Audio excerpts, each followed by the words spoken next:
ang hinahanap ko palagi sa business owner, ilang percent ng sales ang tumaas because of the changes. Yeah. And I was so happy to hear from her na lumakas talaga ang kanyang business, gumanda ang ratings, marami pang mga ni-refer na mga clients. Because those are the things na hindi naman talaga tinitignan ng tao, pero nararamdaman.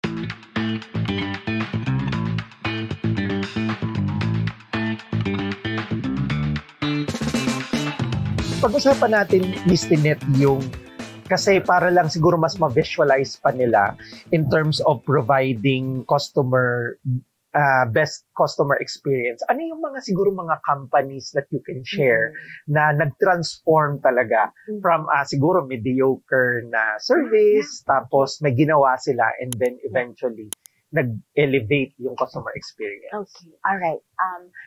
Simulan na lang natin sa isang salon, no? Meron akong isang kliyente na napaka high-end na salon chain dito sa Pilipinas. And regular customer ako doon, Jerry, no? And syempre, bilang trainer, minsan nakikita mo talaga lahat yung maliliit na bagay na ano ba yung dapat ma-improve sa ganitong klaseng negosyo. So, believe it or not, pagdating sa nails, perfect ang kanilang kilos, no? Perfect ang kanilang gawa, perfect ang kanilang mga produkto, pero meron kasi dalawa pang letter P na titignan eh. Maliban sa product, importante yung proseso at yung people, yung tao, no? Napansin ko sa tao nila, magagaling, pero mga nakasimamot. Siyempre, kung magpapasalon ka, at alam ni Madam Rio to, di ba?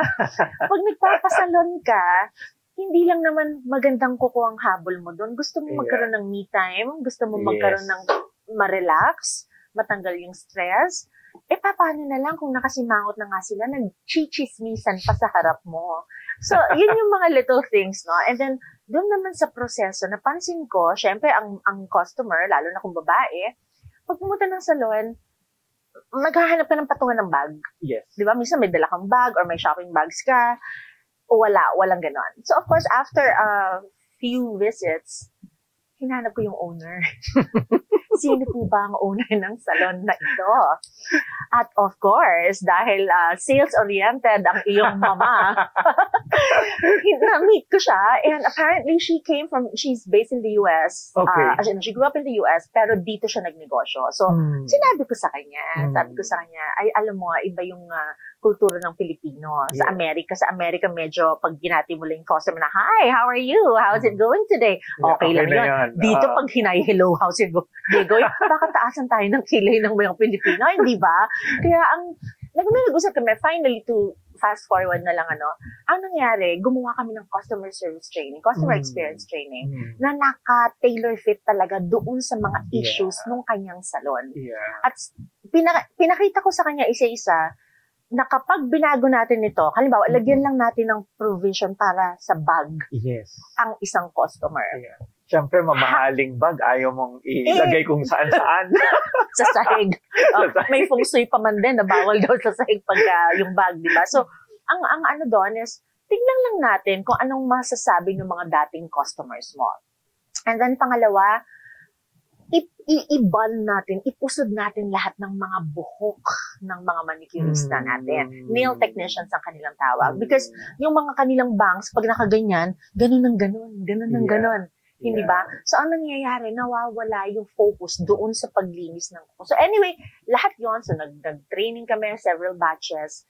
And, ang hinahanap ko palagi sa business owner, ilang percent ng sales ang tumaas because of the changes. And I was so happy to hear from her na lumakas talaga ang kanyang business, gumanda ang ratings, marami pang mga ni-refer na mga clients. Because those are the things na hindi naman talaga tinitignan ng tao, pero nararamdaman. So, yun. Yeah, ang ganda. I'm so glad na you mentioned yung sales and feedback, etc. Kasi gusto ko rin malaman, you have a lot of experiences of customer service. Paano ba na-measure? Diba? And ano ba yung impact talaga sa negosyo ng pag maganda yung customer experience? Okay. We have to remember ang negosyo, pag sinabi kasing sales, diba, customer acquisition yon. Yes. Pero pag sinabing customer experience, customer retention yon. So, when you are able to deliver excellent service at nagkaroon ng magandang experience ang customer, nare-retain sila. In fact, ano yan na hindi lang nare-retain, hindi lang sila nagre-repeat ng business, nagre-refer pa sila ng tao, at nire-recommenda tayo yung establishment. So, can you imagine, umuulit na nga sila, nagsama pa ng mga kaibigan at kamag-anak, at nagpo-post pa sila sa social media. Yeah. So, definitely, mamimeasure mo talaga yung increase ng sales doon because of the engagement ng customer na napasaya mo. Yes. Ayun. Yeah, ang ganda nun. Kasi normally sa entrepreneurs, diba, and business owners din, tatanungin mo, worth it ba yan? Worth it ba na magastos ako or i-train ko yung employees ko for customer service? And yung na-mention nga ni Mr. Net, so yung retention, diba, mas matagal sila na pabalik-balik sa atin, which is very good. Kasi sinasabi nga nila parang 7 times or 10 times more expensive ba to get a new customer than to retain? Diba? So, mas maganda na mas bumabalik sa atin yung mga dating customer rather than we're solely focused on acquiring new customer kasi magastos yon. Although, Jerry, if I may just add, okay naman yon na mag-a-acquire ka ng new customer. That's always going to be part of your, pero can you imagine if lahat ng customers mo are helping you in selling your brand, in selling your products and services. Yun yung pinaka-gauge mo na talagang successful, yung naging training mo sa mga tao mo. Kasi, and again, nag-i-invest tayo sa equipment, nag-i-invest tayo sa infrastructure, sa office, nag-i-invest tayo sa billboards, sa marketing, sa ads. Yeah, tama. These are all just promises, no? But when you train your people, it's just believing na the people that I am training now are the ones who will deliver those promises. Kaninong kamay mo iaasa yung negosyo mo? Kung hindi properly trained, paano na? Diba? Hindi naman po pwedeng yung owner lang ang magaling. Yeah.